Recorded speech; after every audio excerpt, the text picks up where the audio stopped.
pessoal, continuando nossa aula de microbiologia, hoje a gente tem uma noção de genética microbiana. É um assunto muito complexo, por isso que aqui não é o foco, é só uma noção básica. Antes de a gente entrar em genética microbiana, vamos lembrar um pouquinho de biologia molecular, né? Vamos lembrar então que os ácidos nucleicos são formados por nucleotídeos, ou seja, o nucleotídeo é a unidade monomérica dos ácidos nucleicos. O que isso quer dizer? Que os ácidos nucleicos são polímeros, ou seja, estruturas com várias partes, e essas partes são formadas pelos nucleotídeos. Lembrando que cada nucleotídeo é formado por um grupo fosfato, por um açúcar, tá? Pode ser uma pentose ou uma hexose, né? Pentose, açúcar de 5 carbonos, hexose, açúcar de 6 carbonos, e uma base nitrogenada, que essa aqui vai variar de acordo com os nucleotídeos, podemos ter 5, tá?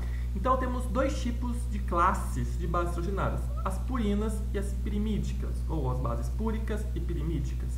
Dentro das bases púricas, nós temos a adenina e a guanina. Pode ver que a estrutura do anel de carbono são semelhantes, mudam os radicais. Já nas pirimidinas, nós temos um único anel de carbono, tá, com nitrogênio misturado, e nós temos a tiamina, a citosina e a uracila. Então, só para relembrar aqueles conceitos de biomol. Lembrando que nós temos dois tipos de ácidos nucleicos, o RNA e o DNA. O RNA é o ácido ribonucleico, é uma fita simples, formado por citosina, guanina, adenina e uracila. Lembra, a uracila somente no RNA, ele não tem timina. Já o ácido desoxirribonucleico, ele é formado também pela citosina, pela guanina, pela adenina e pela timina. Então, CGAT é DNA, CGAU é o RNA. Lembrando que o DNA é uma fita dupla. Aqui, olhando a estrutura do DNA, então, nós temos uma fita num sentido e a outra de ponta cabeça. Por isso, esse sentido, 3 linhas, 5 linhas, tá? Que é a ligação dos carbonos. Olhando aqui numa visão molecular, os nucleotídeos, né, as bases nitrogenadas, elas estão unidas por ligações de hidrogênio. Lembrando que ligações de hidrogênio são ligações eletrostáticas entre hidrogênio e átomos como carbono, nitrogênio, oxigênio, enxofre.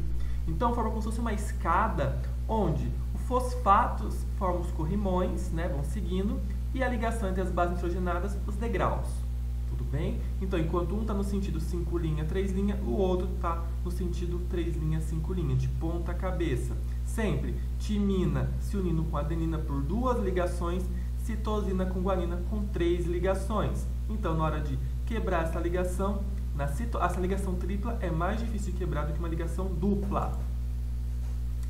Lembrando a replicação do DNA, aqui tem um cromossomo, ele se desenrola, tá? Tem uma enzima que vai desenrolando ele, abrindo como se fosse um zíper. E as partes abertas, a DNA polimerase, que é uma enzima, vai pegando nucleotídeos livres e vai conectando, tá? E depois tem outra enzima que vai enrolando o DNA de novo, formando 2 fitas, filhas. Tudo bem? Então isso aqui não é segredo para mais ninguém, né? Lembrando sempre aquela conexão, citosina com guanina, adenina com timina. Aqui a gente lembra que a replicação do DNA é semiconservativa, ou seja, o que é isso? Vamos olhar aqui. Eu tenho 2 fitas de DNA, ó, AT, TA, CG, GC, CG, naquela ligação simples. A enzima vem abrindo como se fosse um zíper e logo em seguida já vai conectando as outras bases, tá? A DNA polimerase vai ligando, lembrando que é específico, T com A, C com G. E no final você tem 2 fitas de DNA. Tá vendo que cada fita nova tem uma parte da fita mãe e uma parte da fita nova? E sempre vai ser assim, por isso que o DNA é semiconservativo. Porém, qualquer alteração no DNA, nós temos uma mutação. E temos os agentes mutagênicos, que podem ser químicos, físicos ou biológicos. Aqui tem um exemplo do ácido nitroso, que ele altera uma adenina de modo que ela pareia com a citosina em vez da timina. Então aqui tem o DNA normal, ó, a adenina com timina, jogou ácido nitroso, a adenina foi modificada e na replicação, uma delas, tá vendo? Um DNA filho, em vez de se ligar com a timina, liga com a citosina. Nossa, mas pode, professor? Nesse sentido, pode, porque sofreu mutação, sofreu mudanças no seu formato estrutural. Porém, toda vez que esse DNA se duplicar, a mutação vai. Pode trazer malefícios, benefícios ou não pode ocasionar nada, né? É um tiro no escuro. Aqui, por exemplo, tem um exemplo de varredura de um oxotrófico nutricional, onde você tem, foi um experimento feito, né? Você tem uma placa com uma cultura, aqui tem uma alça com veludo estéreo preso e você gruda como se fosse um carimbo. Depois você pega esse veludo e carimba duas placas. Uma placa contendo histidina e uma placa sem histidina. Tá vendo aqui? Ó, elas cresceram em meio com histidina, que é um aminoácido. Ao longo da incubação, você vê que no meio com histidina cresceu e no meio sem histidina cresceu. Porém, uma dessas colônias não cresceu, tá vendo? Não cresceu, tá bom? Ah, e que é esse X? Esse X é para saber em que lado que eu marquei. Um outro experimento é o teste de mutação reversa de Ames, onde aqui tem culturas de salmonela, que são histidina dependentes, elas precisam de histidina. Em uma, você coloca um mutagênico suspeito, né, uma substância química, e na outra você não coloca nada, que vai ser o controle. Incuba em meio sem histidina, mas ó, a salmonela precisa de histidina. Nessa, onde você não colocou o agente mutagênico, cresceu duas colônias só, pouquinho. Poucas resistiram crescer sem histidina.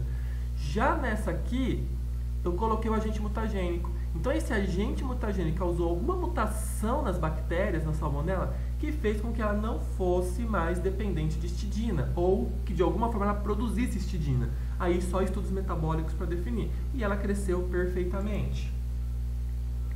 Voltando aqui para o RNA, lembrando que o RNA é uma fita simples, com citosina, guanina, adenina e uracila. Ele tem 3 formatos: o RNA mensageiro, o de transferência, o transportador, e o ribossômico. E lembrando que o nosso código genético é formado por gene. O gene é um segmento do DNA que codifica uma proteína. Então, o cromossomo é o DNA enovelado, ele vai esticando, formando a cromatina, e um pedaço, que nem esse exemplo aqui, esse pedaço aqui que vai determinar uma proteína, ou seja, uma característica, é um gene, certo? E cada gene, essa proteína é formada por aminoácidos. Então, na hora da produção das proteínas, tem que ter uma leitura de aminoácido por aminoácido. É como se a proteína fosse uma frase e cada aminoácido fosse uma letra dessa frase, das palavras que vão formar a frase. E nós temos aqui 20 tipos conhecidos de aminoácidos biologicamente ativos. E como que funciona isso? Quando o ribossomo vai ler o RNA mensageiro, lembrando, esse RNA mensageiro ele vem do DNA e vem com as letrinhas, ele vai ler de 3 em 3. A gente lê palavras com uma letra, 2, 3, com centenas de letras. Aqui, dentro da linguagem genética, o ribossomo ele só lê de 3 em 3. Ele só lê de 3 em 3 letrinhas. Então, por exemplo, se ele lê UUU, é o aminoácido fenilalanina. Se ele lê CUC, é a leucina. Alguns têm vários, como a leucina tem 6 conjuntos de letras para poder definir ela. A metionina é uma só. A metionina sempre é o códon inicial, como se fosse o parágrafo da nossa frase. Aquele espacinho que a gente põe o dedão, lembra que a professora ensinava na primeira série? Espaço, põe o dedo, ele é o início. Então o ribossomo sabe que ele tem que começar a partir da metionina. E toda frase, para terminar, precisa de um ponto final. E a nossa linguagem genética é perfeita. Também tem uma linguagem final, tem um ponto final. Tem essas bases UAA, UAG, UGA, que são os códons stop, ou stop códons. Quando o ribossomo chega nesses códons, ele para. Ele sabe que ele acabou, não tem mais o que fazer. A proteína está feita. Aqui tem um exemplo, para a gente entender como que funciona. Aqui eu estabeleci arbitrariamente uma correspondência. Então, temos os códons, lembra que são aquelas trincas de bases nitrogenadas do RNA.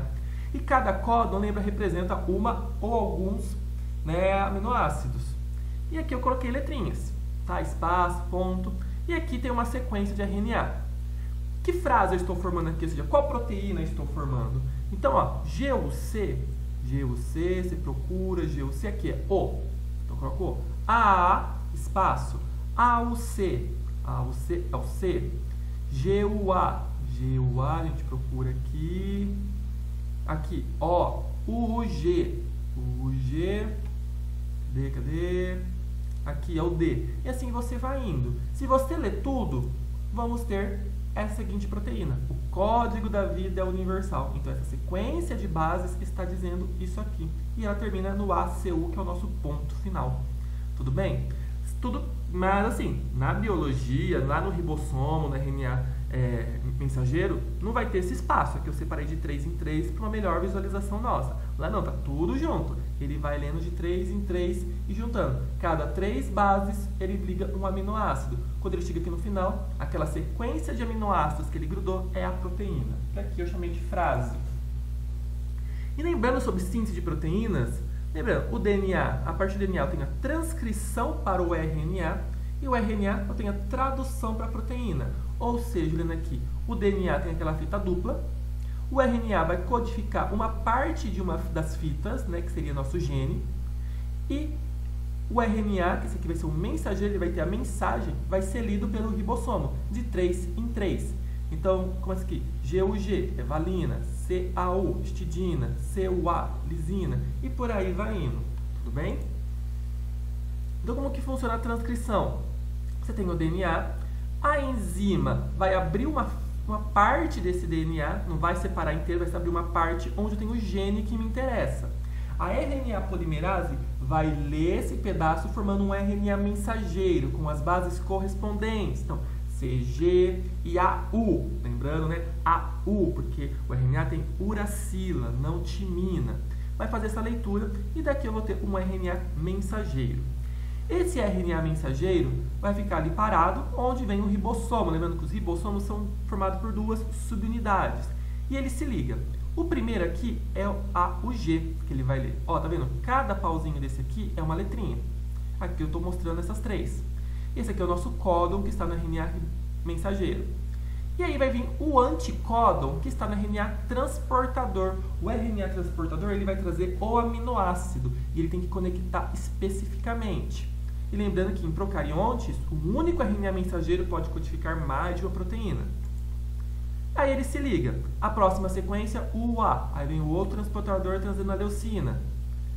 Vem aqui, tem a ligação peptídica. Essa metionina sai desse transportador e se liga nessa leucina. Consequentemente, esse primeiro RNA transportador pode ir embora e a metionina ficou grudada aqui. Comecei a formar meu peptídeo. Próxima sequência, GGU. Vem o próximo transportador trazendo glicina. E ele liga e assim ele vai indo até o stop códon. Se a gente for ver, ó, ele vai lendo sempre na sequência do meu RNA mensageiro e vai produzindo aqui. Esses RNAs transportadores já saíram, já liberaram seu aminoácido e aqui estão chegando outros. Então, olha aqui a minha fitinha formada. Aqui já tem glicina, serina, glutamina e valina ligada. Próximo vai ser a lisina, depois cisteína, tirosina, glicina de novo. E assim vai indo, formando a proteína.